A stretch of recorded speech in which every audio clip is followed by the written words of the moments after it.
प्रचार सभेला हजेरी लावलेल्या पावसाची आणि त्यावरून करण्यात आलेल्या दाव्यांची कोल्हापूरच्या इचलकरंजीमध्ये शरद पवारांच्या भाषणावेळी पावसानं जोरदार हजेरी लावली तरीही शरद पवारांनी आपलं भाषण सुरूच ठेवलं।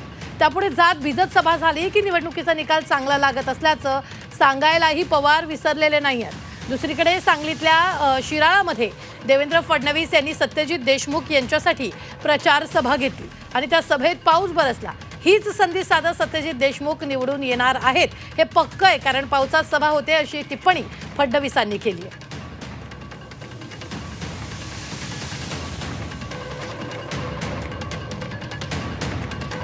ही मोठी बातमी आपण आत्ताच्या क्षणाची पाहतोय, ती म्हणजेच भिजत सभा झाली की निवडणुकीचा निकाल चांगला लागतो असं पवारांनी म्हटलं, तर तिकडे सांगलीत फडणवीसांच्या सभेतही पाऊस बरसलेला आहे।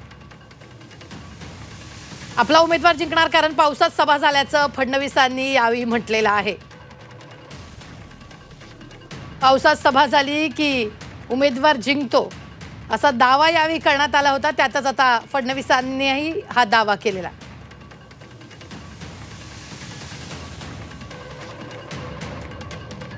सांगलीत फडणवीसांच्या सभेतही पाऊस बरसलाय, तर तिकडे पवारांच्या सभेतही पाऊस बरसलेला आहे, त्यामुळे दोन्ही नेत्यांनी हा दावा केलेला आहे।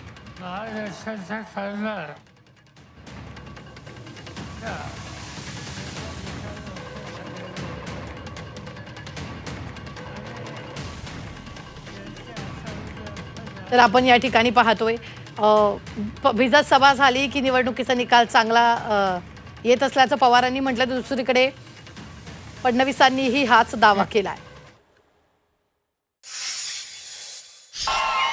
आणि जाहीर सभेचा आणि पावसाचा काही संबंध आहे। महाराष्ट्रामध्ये अनेक वेळेला मी बोलायला उभं राहिलो की पावसाची सुरुवात होते आणि तशा परिस्थितीमध्ये बोलल्याच्या नंतर निवडणुकीचा निकाल हा चांगला लागतो।